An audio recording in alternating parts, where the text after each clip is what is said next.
Well, thanks, Seth. It's great to be with you folks. And we had a great lunch today. I enjoyed that.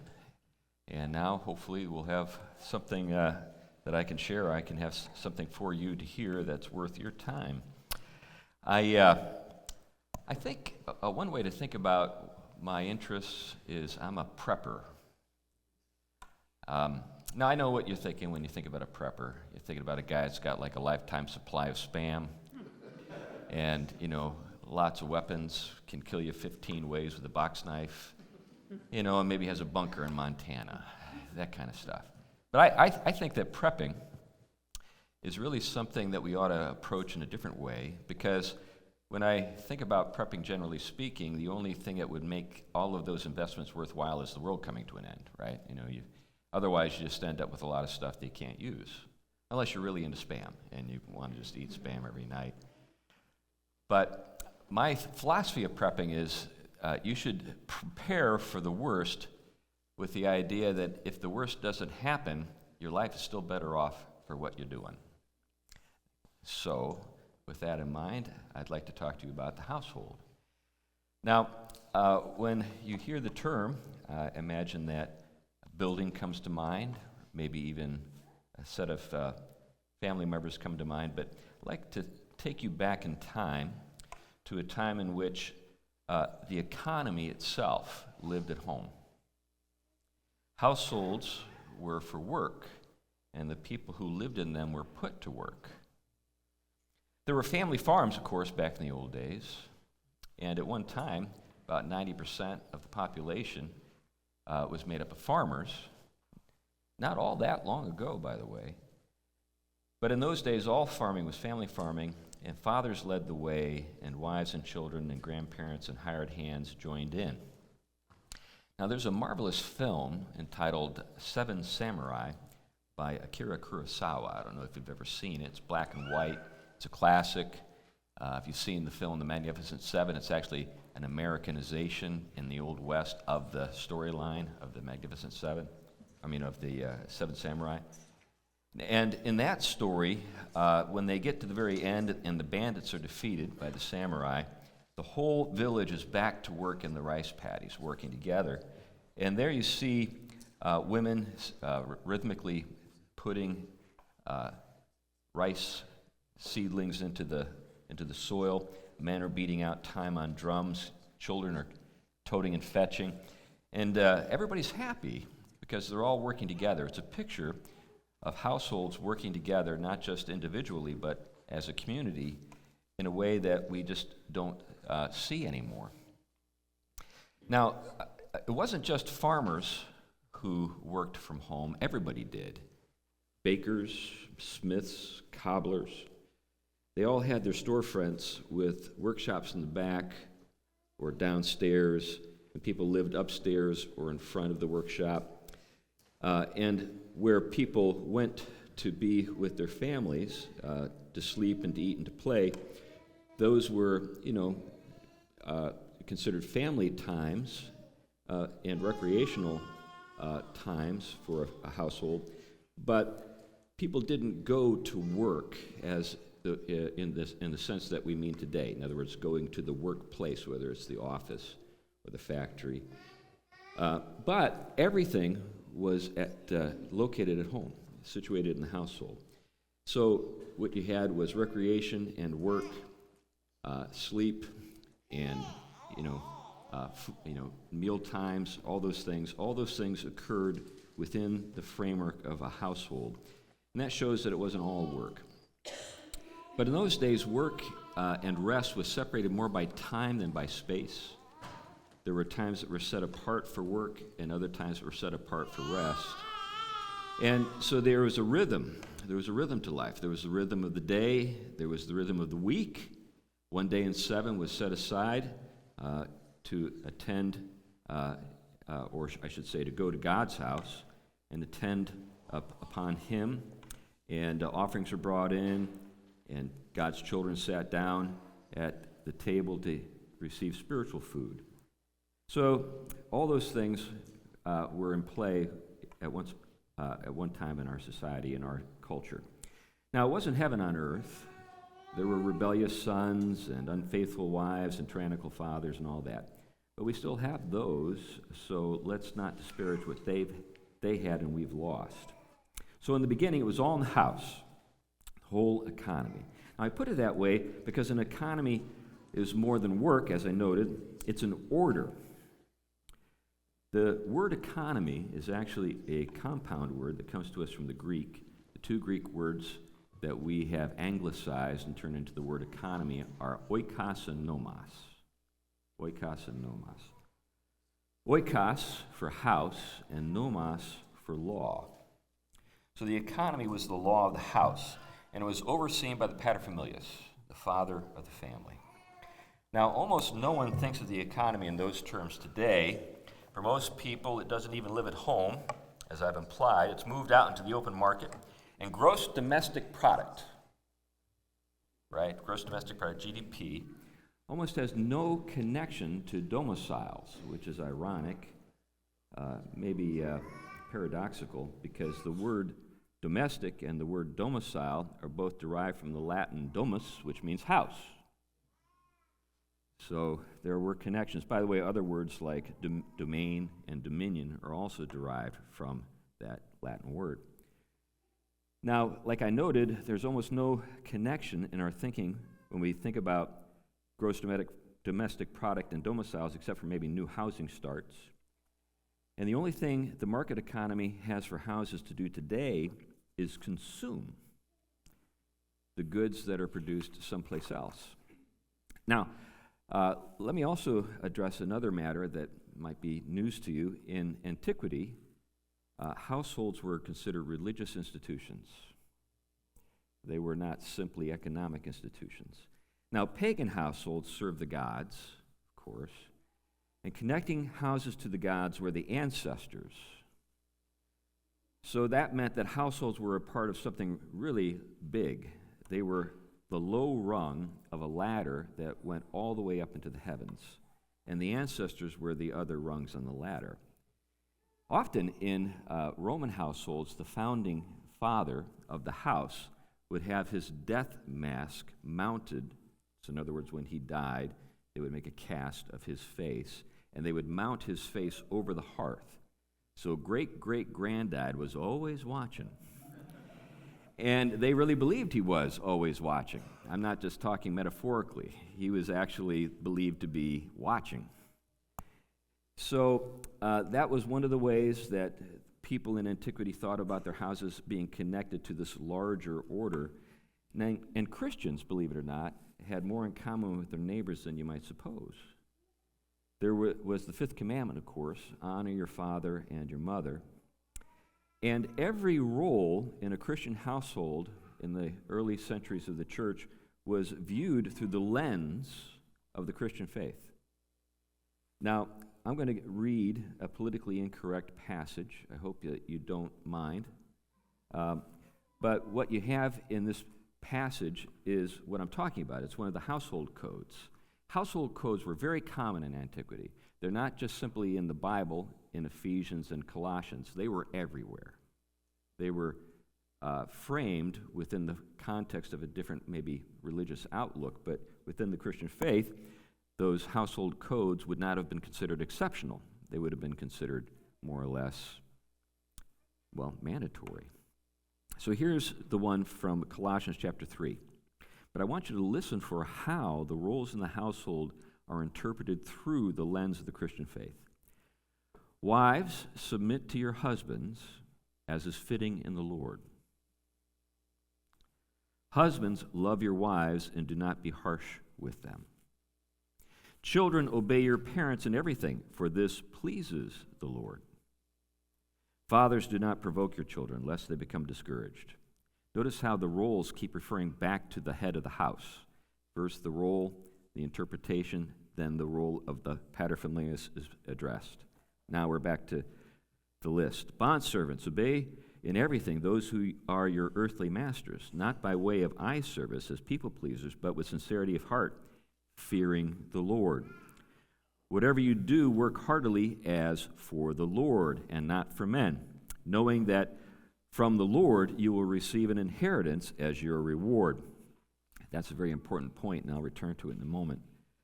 You are serving the Lord Christ, for the wrongdoer will be paid back for the wrong he has done, and there is no partiality. Masters, treat your bondservants justly and fairly, knowing that you also have a master in heaven. So, again, everything is interpreted through the lens of the Christian faith. Now, this brings me to the next matter, and that's the biblical teaching on the origin and nature of the household. Now, I'm going to address a set of assumptions that our society holds unthinkingly, without reflection, in attempt to help you see that the way we think about things today is quite different than the way things were looked at in the past. Now, Sigmund Freud, you might have heard of him, right? 19th century, kind of nutcase. But anyway, he believed that the phrase, "I believe in God the Father Almighty," was a projection of childish longings for security in an indifferent universe. In other words, we were projecting a heavenly Father into the sky because we felt afraid. That was the idea. But the Apostle Paul said it works exactly the other way around. We have fathers on earth because we have a Father in heaven. In other words, projection is in the other direction, from heaven to earth. So here's what the Apostle Paul said in Ephesians chapter 3, verses 14 and 15. Listen closely. "For this reason I bow my knees before the Father, from whom every family in heaven and on earth is named." Let me read that again. "For this reason I bow my knees before the Father, from whom every family in heaven and on earth is named." Now, in English, that makes no sense. But in Greek, it's wordplay. And so you have to know how it sounds in Greek to get what he's getting at. What gets lost is the fact that the Greek word for father, patria, is the basis for the Greek word for family, patria. Patera, patria.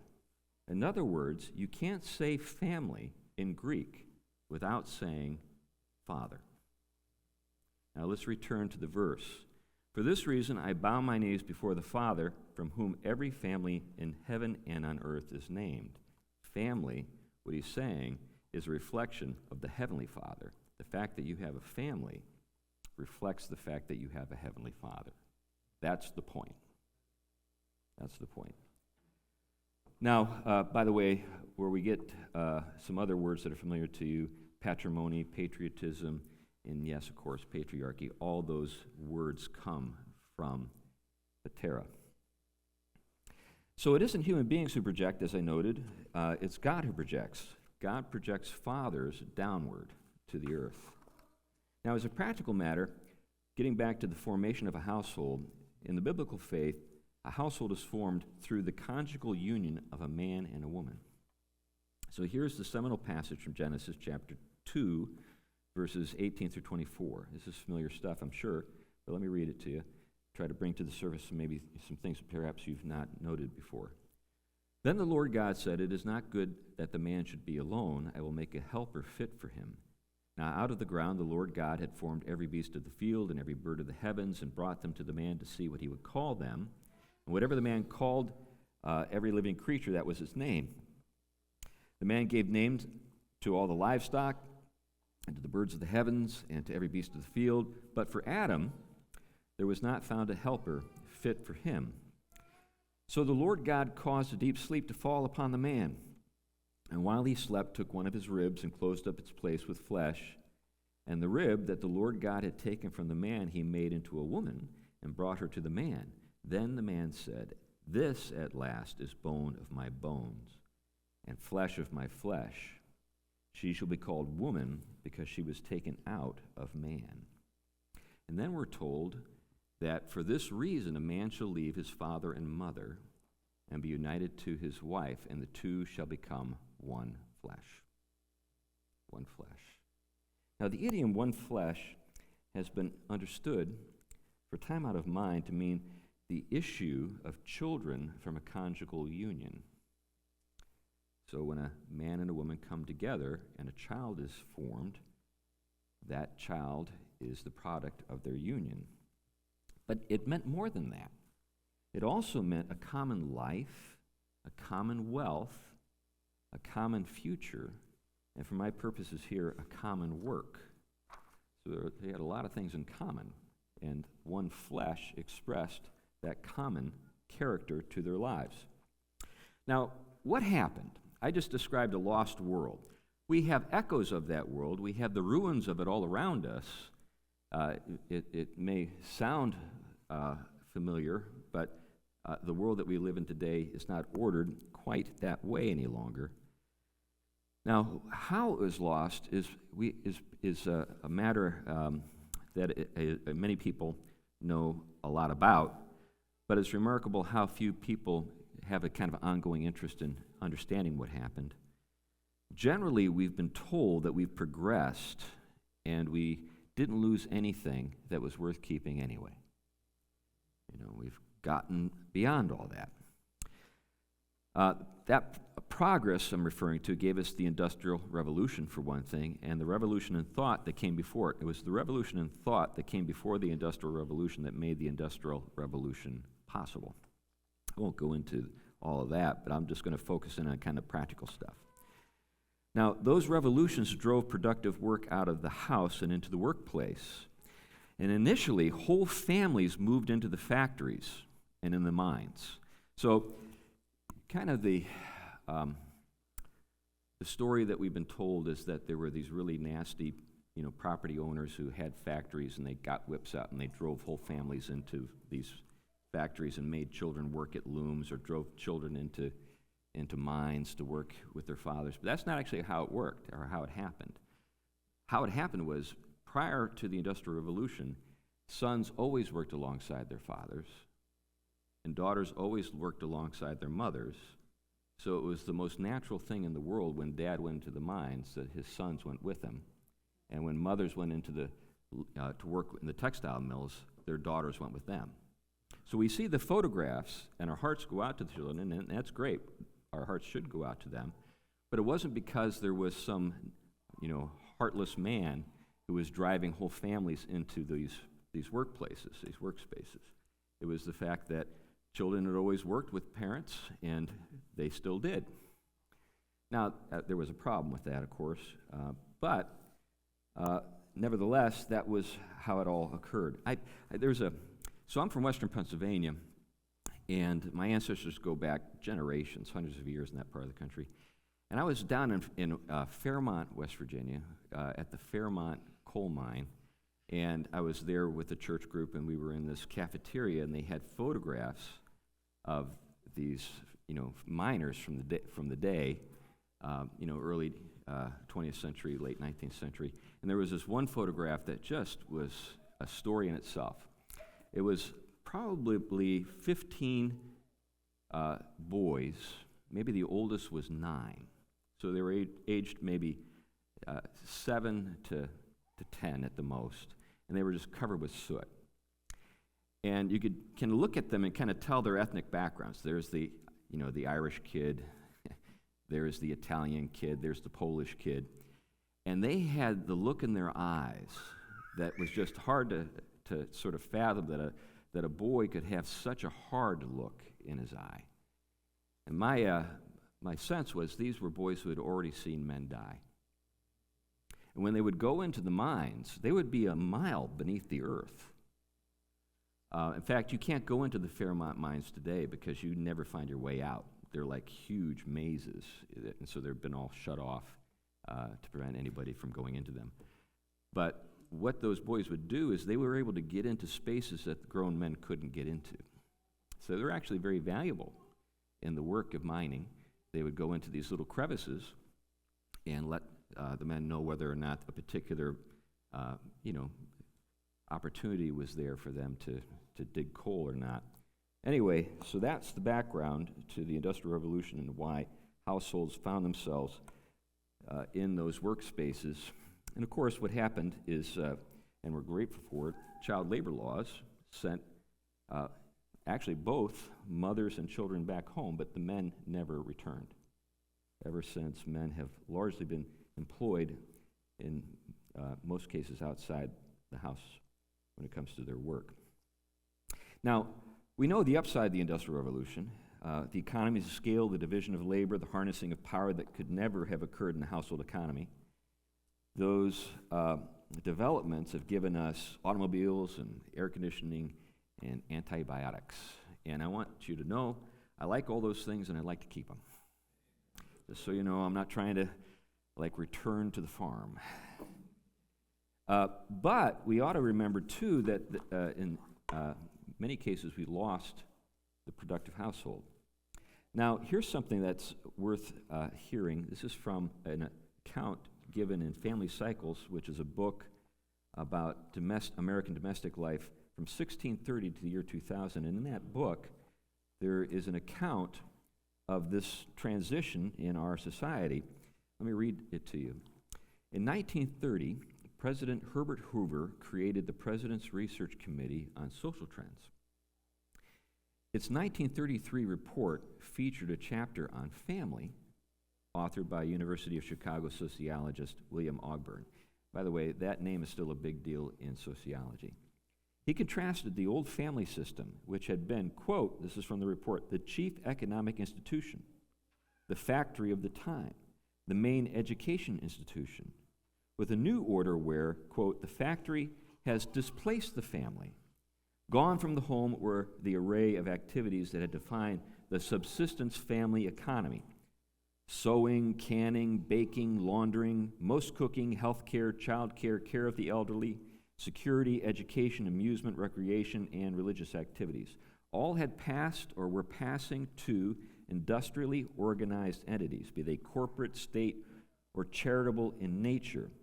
American homes were, quote, this is from the report, merely parking places for parents and children who spend their active hours someplace else.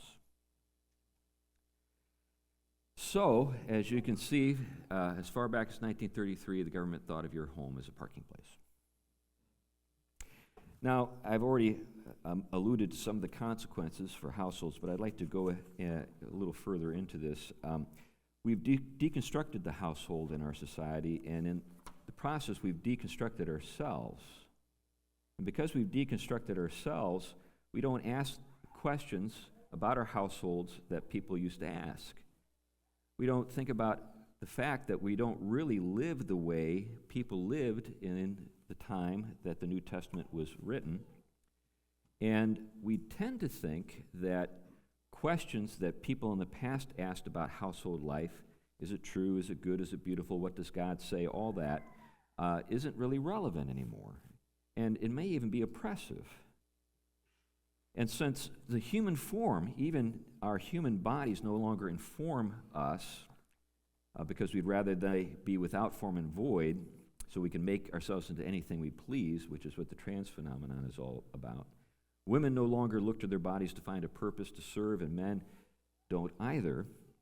So we're kind of suspended in midair, cut off from God and our own bodies and carried around or blown around by every wind of doctrine from places like Harvard or Wall Street or Hollywood. So this is one of the reasons why we look for meaning through buying stuff rather than producing stuff, and why our homes have been transformed into recreation centers, which perversely have fewer members and more floor space than ever. You go back and you look at old homes and you say, how did a family of 15 live here? Right? Well, they did. It is astonishing to us. Now we have situations where, when I lived on Cape Cod, there were these estates, extremely wealthy people who lived in 10,000 square foot homes as just a couple. Just crazy stuff. So, ironically, when the economy moved out of the house, some people thought it would be good for family life, even good for marriage. Since households no longer served a practical purpose, we can instead focus on personal fulfillment and love, right? Our feelings, right? Focus on those. But what actually happened? Well, we've got statistics. People study this stuff. So I'm going to tell you a few things that you probably already suspect, but I'm going to give you some basis for your convictions or your ideas about these matters. One of those things is marriage has now been reduced to a lifestyle choice. Hardly anyone calls it the foundation of our society anymore. Instead, it's merely a matter of taste. And apparently, fewer people have a taste for it these days. Across the world, the average age of a person getting married continues to go up, even as the percentage of people getting married goes down. Mark Regnerus, he's a sociologist from the University of Texas, documented that in 1980, so in 1980 I was 18. I was 18 years old in 1980. In 1980, 91% of Czech women were married by the time they were 30 years old. 91%. Today, it's just 26%.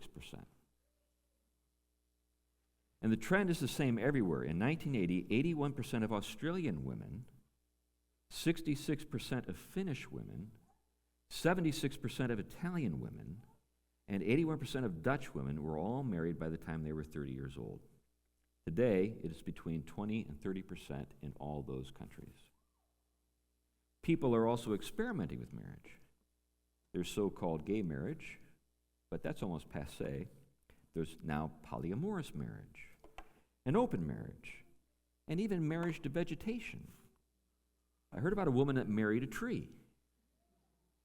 And then there's marriage to inanimate objects. I heard about another woman that married a bridge. It's really hard to become one flesh with a tree or a bridge. I wonder what the relationship's like. They talk. Now, many churches are eager to bless all this because they, want to be non-judgmental. Even ostensibly conservative churches focus more on emotional satisfaction in marriage than on the tasks that marriage historically performed. So that's the first consequence. 2, children are increasingly believed to be useless or even bad to have. I was pleased to discover or learn that you've got some big families in this church. Well, let's see how you measure up with my church. I've got an elder with 13, another with 12, another with 10, and the laggards have 6 apiece.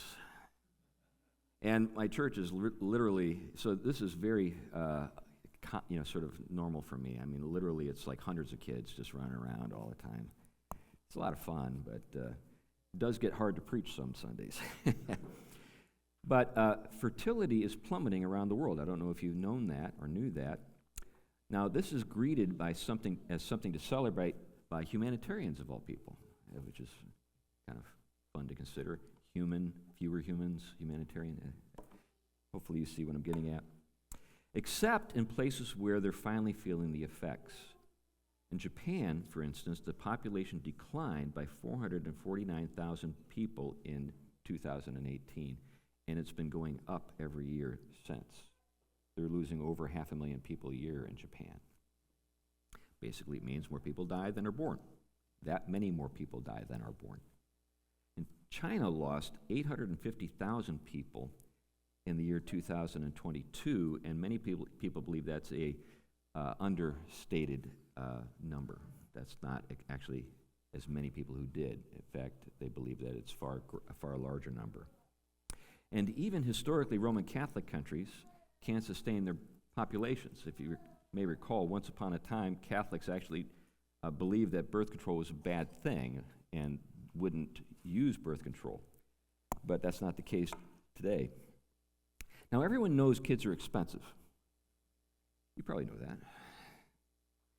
But in 2017, the U.S. Department of Agriculture, I don't know why they did this study, but they did, estimated that it will cost $233,610 to raise a child to 17 years of age. I love the fact that they put in $10.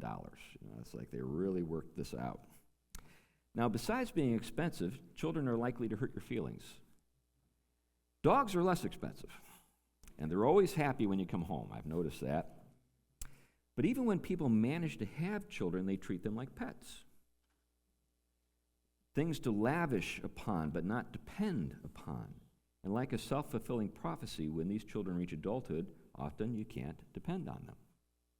Now, in antiquity, that would have been a disaster because they were your 401k. They were Social Security. So let me put something to rest here. You will be a burden to somebody. Get over it. I don't care if you paid into Social Security or if you have a big 401k or you have, insurance to take care of you in your old age. If it's not your kids, somebody else's kids are going to be taking care of you. By the way, Social Security is not a savings account. The money that goes in goes out immediately. So, somebody's paying for you. A lot of people that you don't know, young people you don't know are paying for you. And if the population goes down, guess what happens to social insurance? It's not solvent. Doesn't work. So you will be a burden. You might as well be a burden to kids that you raised. I'll get into how you can help them take care of you later. You don't just show up and say, here I am. There are things that you can do to prepare them for that. Now, I'm told that there's a popular book on marriage with thousands of 5-star ratings on Amazon by a celebrated author that only mentions children once.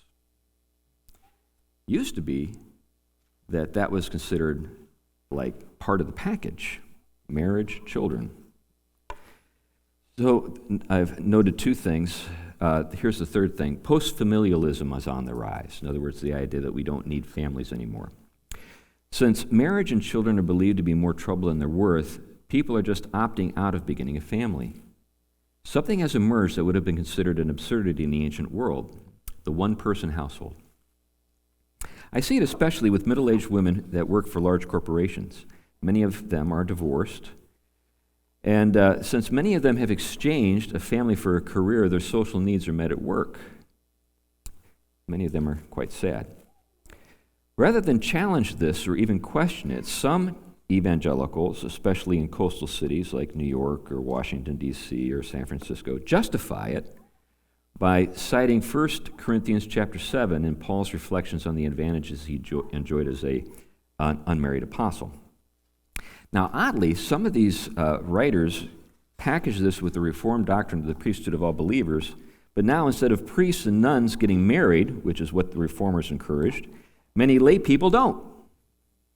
It's like we've turned it all inside out. Now celibacy is for everybody because of the priesthood of all believers, so that now you can give your whole life to XYZ Corporation. Just kind of live for it. I had a friend who teaches at UConn. He's a sociologist. And he shared some news with me that he thought was good news, but I just kind of died inside when he told me this. He said his son, who is a graduate of Wheaton College, my oldest son is as well, but he got a job working for a high-tech firm in San Francisco in Silicon Valley. And his father was excited because they provided everything for him at that workplace. There was a place to sleep. They had restaurants, rec rooms. In other words, you never needed to go home. In fact, some people never did. And I thought, that's not a good thing. You need a life outside of Silicon Valley and coding and whatever. Anyway, so that's the third thing. The fourth thing is we're sliding into socialism. Now, there have been some recent developments that I'm encouraged by that seem to potentially put a check upon this development or this trend. But concurrent with the things I just mentioned, there's the fact that more and more people rely upon the nation state and the welfare state to provide for them. And this is with the kind of cause and effect of the trends that I already mentioned. It's an effect because the people who don't have families to fall back on need a nation state or a welfare state to fall back on. And it's a cause because people think they can always fall back on the welfare state, therefore I don't need a family. See how that works. It kind of reinforces itself. Now, naturally, this leads to childless people free-riding the system because the incentives encourage it. But as I noted earlier, in the long run, the situation is unsustainable. You've got to have, at the very least, a stable population. But that stable population has to become more and more productive over time to sustain the care of those who are no longer able to work. Historically, the ideal or the assumption was that the population would always grow and they'd have kind of a population pyramid with more people at the bottom and at the top, right? But if you look at the population pyramids of various countries today, they're not actually pyramids. They're more like, I don't know, squares, or even worse, inverse pyramids. That's what's happening in places, particularly in a place like Korea, which, by the way, is the least fertile nation in the world. Their population or fertility rate is less than 1 child per woman. So what we need in a just stable population is 1 or 2.1 children for every. Now the 0.1 obviously is intended to say, some people die, and so consequently you need to have more than just 2. But that's the average, just to stay stable. And in countries like Korea, Japan, China, and increasingly other places all across Europe and the United States, we're kind of riding the fence on this.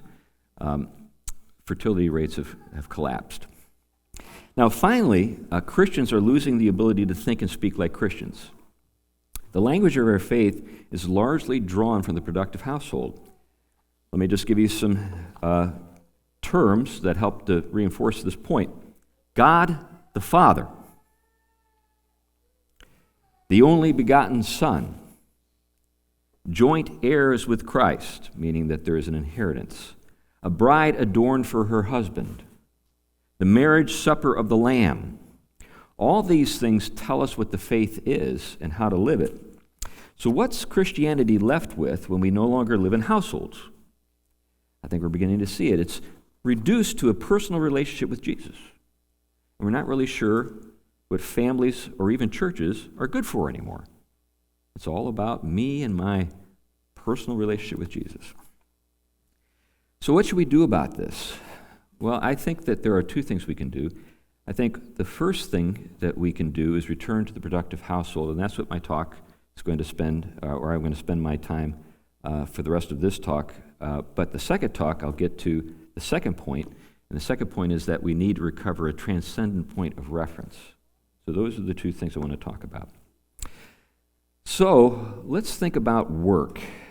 The book that I wrote entitled Man of the House is essentially a blend of the Bible and an ancient manual on productive households from the 4th century BC by Xenophon. You probably knew that already.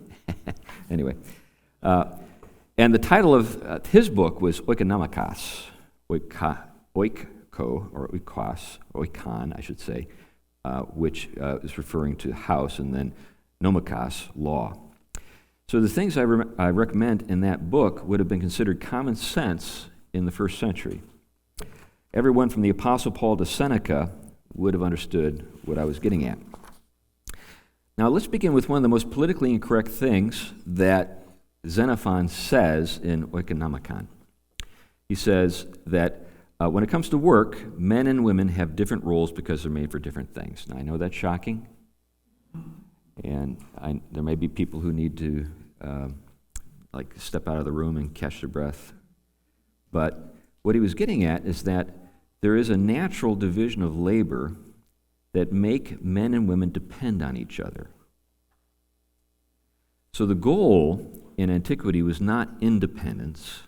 The goal was interdependence, needing each other.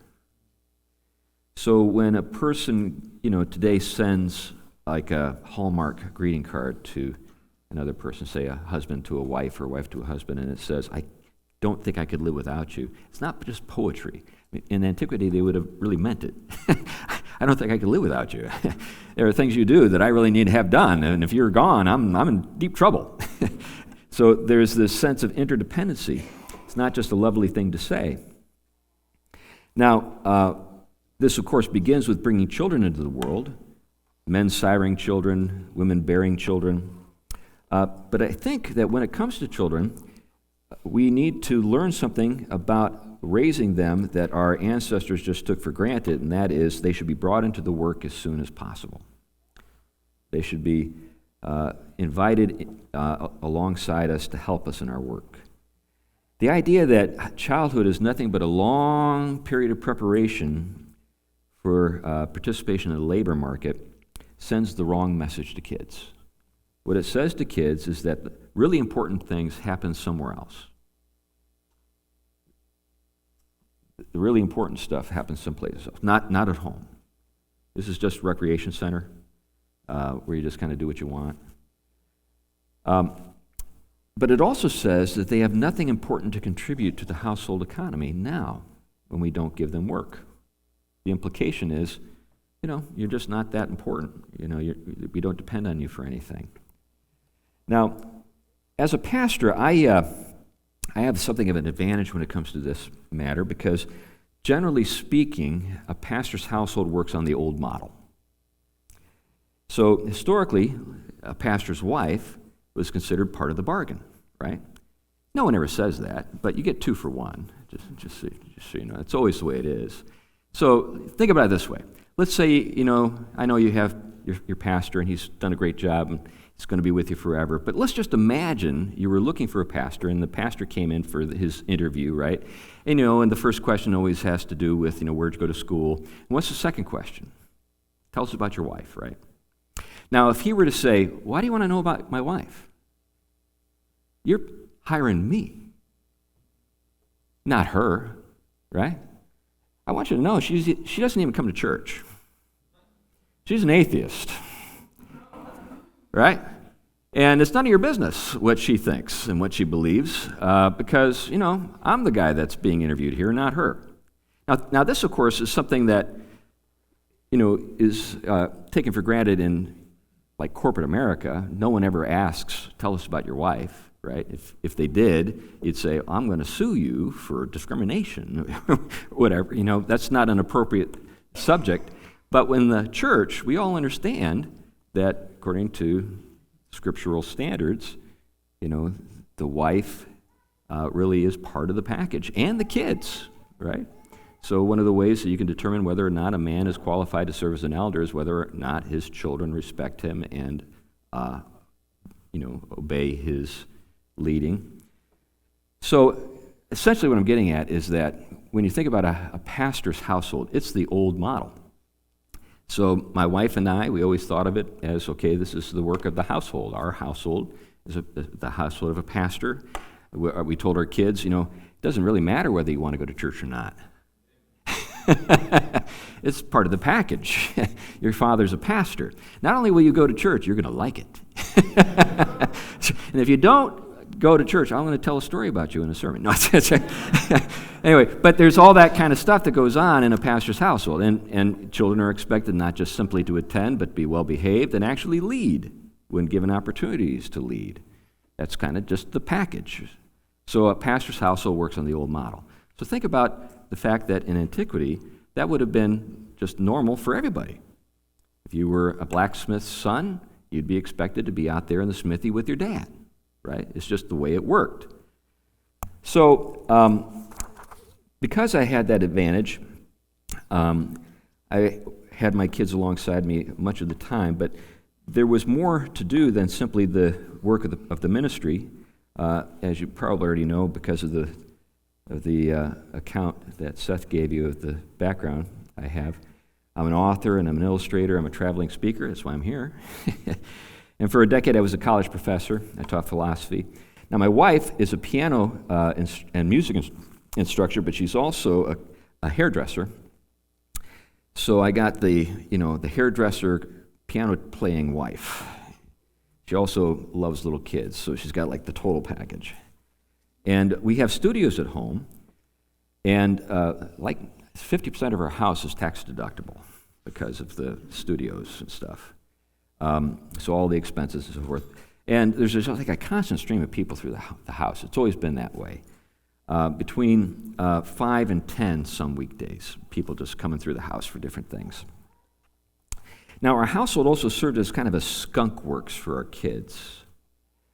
There was a sense of an entrepreneurial spirit that kind of characterized our household, and they caught it.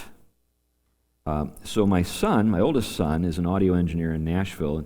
He owns his own company and works for different podcasts and authors and musicians and so forth, helping to produce music. But he got his start at home. I remember, this is kind of a fun story. I remember when he was a kid, there was a thing called Guitar Hero. Do you remember Guitar Hero? Some of you? Is that like still a thing? Yeah, probably not. We're way beyond that kind of thing. Wiley, get with the program. Get up to date. Anyway, but I remember my oldest son said, all my friends are pretending they can play guitar. Why don't they just learn to play the guitar? And so he did. He became a really proficient musician. He can play anything. So if you listen to our podcast, that banjo is my son in the opening of the show.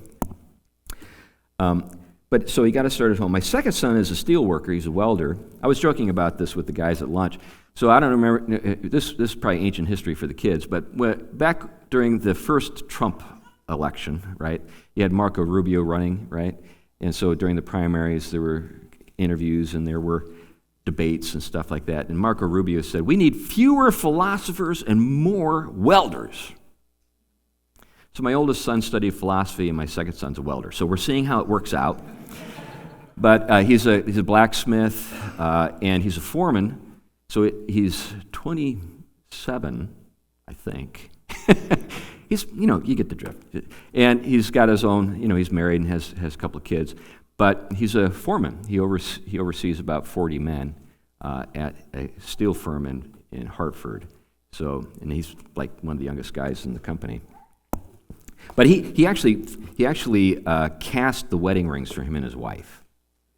So he was like really good. So I remember I went out into the garage one time and he was making a vacuum like chamber to create these wedding rings. You remember, Ron Swanson, and Parks and Recreation. Remember that episode where he makes the wedding rings? Like he takes a sconce off the wall and just like, puts it, melts it down and puts it into a waffle iron. And the next thing you know, he's got 2 wedding rings. That's kind of what my son did. Beautiful rings, by the way. He practiced on bronze for a while and then went to gold. I remember when the gold arrived and he was casting a little bit uptight about that. But anyway, they turned out great. And my daughter, she is a remarkably gifted handicraft person, loves to bake. I remember she would come home from college, so she's married to, her second child is on the way. But I remember at that time, of course, she wasn't married, and there were a lot of boys who were interested in her. And she would just announce on social media that she was coming home, and then the orders would come in. And for like a week, she would do nothing but bake. And all these people would come over to the house. And I remember one time there was this one boy who really liked her, and he ordered like $100 worth of baked goods. And he left her a $100 tip. And I said, sweetie, this is awesome. Let's see if we can string this guy along for a while. She didn't like that idea. I thought it was a great idea. I was help her raise some more money for school. But anyway, so I think the reason why our kids had that entrepreneurial spirit is they saw it all the time, and we encouraged them to do their own things, and we encouraged them to think of working for others as an apprenticeship, always a learning experience. Whenever you work for somebody else, try to learn as much as you can that's not proprietary information that you can take away so you develop your skill set. So you're always thinking about your skill set. But I think the biggest thing that really impressed us on the kids was our commercial real estate. So at one time we had 18 tenants. We had property in 3 states, and the boys were always out there with me renovating apartments and stuff, and sometimes I even paid them. Kind of tongue-in-cheek. but there were times when I didn't. But basically in the conversation I'd have with the boys, I'd say, someday these apartments will pay your way through college and trade school, and they did.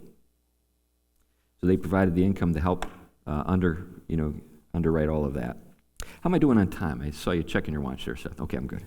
So anyway, all of that was in mind, but I also would tell them, you're going to inherit these someday. If everything goes right, these are going to help pay for you taking care of me when I'm an old man. And then when I'm gone, you get them. It's not like a 401k that you just pay down and it's gone at the end. This is property that continues to give as you take care of it. And it was also noted that I'm a home improvement contractor, and I would bring the boys with me to help me on jobs. So all of that was in play. Now, this brings me to property, and I want to talk a little bit about that before I wrap some things up here. I've got a lot I could say, but I'm probably running out of time. So what time should I be done? 5 minutes ago. What's that? 7, 8 minutes. Okay, so let me try to wrap it up.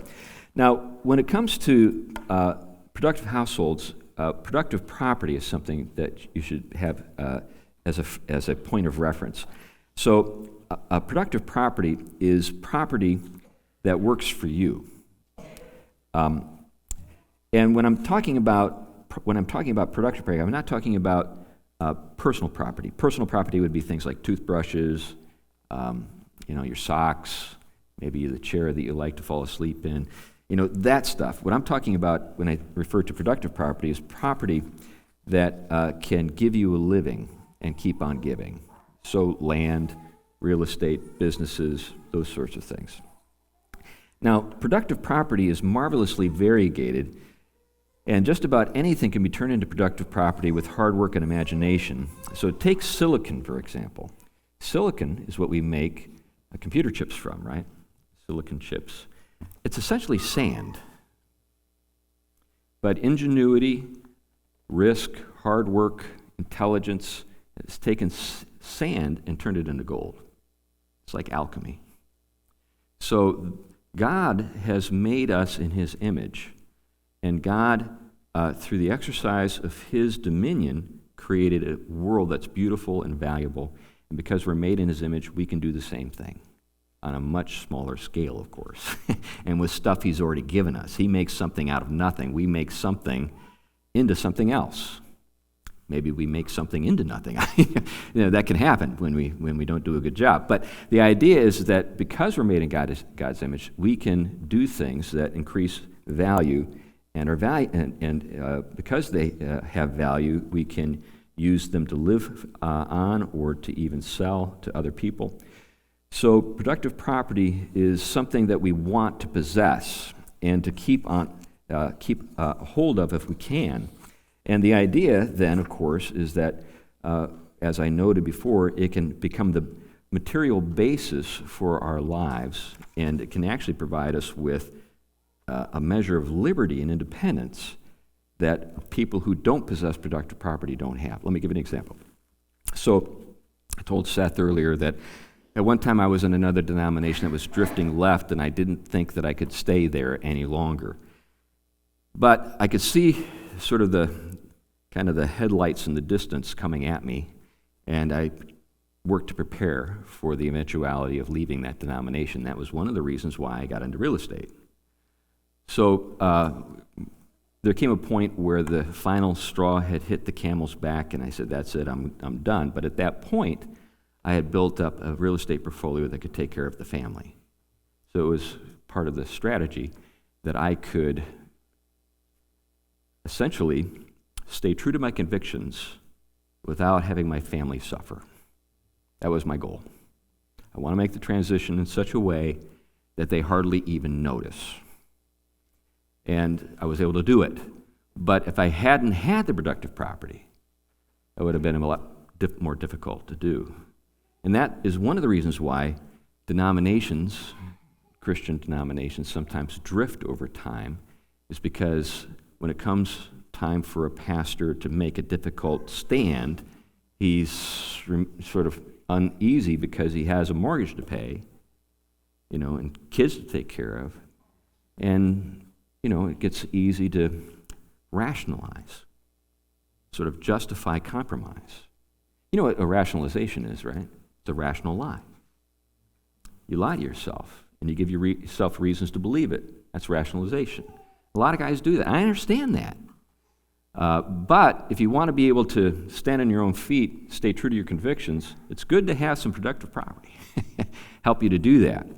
So Now, all of this, of course, should bring the reality that, when you die, you leave it behind. And that's a good thing, because you're not going to need it where you're going. But the people that you leave behind can benefit from it. In fact, the Scriptures tell us that a man should have this in mind. A good man leaves an inheritance to his children's children, but a sinner's wealth is laid up for the righteous. Whenever I see wicked people getting wealthy, I think, go for it. Go for it. We're going to inherit that someday. But anyway, so we ought to think dynastically. In other words, we ought to think in terms of generations rather than just a single generation. A lot of us have bought into the idea that it's all supposed to happen during the course of my lifetime. But that's not the way biblical patriarchs thought, right? Abraham was given a promise that he never received personally, but he received through his heirs, right? We need to think in those terms. So he lived in tents his whole life, but he was promised the land. And it was his descendants that received the promise. I remember the first version of this book, the Bookman of the House, was contracted by a publisher in Germany, Herder and Herder, which had been in the same family for 7 generations. Pretty neat stuff. Anyway, so what we ought to think about is providing a legacy that our children can receive that can become the basis of their own productive lives, giving them a measure of independence, but also giving them something to work with, as I noted earlier, to take care of us when we get old and we can't take care of ourselves. And that also gives us something to work with our kids on. So we ought to be thinking about, what does it mean to bring your children alongside you? Let's say you're an employee and you work at some other company. You can't possibly imagine yourself sort of just leaving that right now and, making soap or raising goats. By the way, that's not what you should do. You should not raise goats. And I've got nothing against goats and soap. But everybody, whenever I talk about this, that's where their minds immediately go. I'm going to talk about other things, 21st century things. By the way, my wife and I have a total of 10 streams of income. 10 streams, and none of it's soap or goats. We like goats, and it didn't happen overnight. I'm 62 years old. When I was, say, 30 years old, I could not even imagine being where I am today when it comes to these things. The Lord has blessed us immensely, but it doesn't happen overnight. But I'll get into all the practical stuff in other talks. But if you have these things in mind, you need to keep the next generation in line so that the line keeps moving, right? If your kids begin to think that they're the point of it all, that's where the line will end. But if God and His glory is the point of it all, and our descendants are the people that we bring into the work of glorifying God by using these various resources, then the line goes from generation to generation and keeps on going. Anyway, that's enough for now.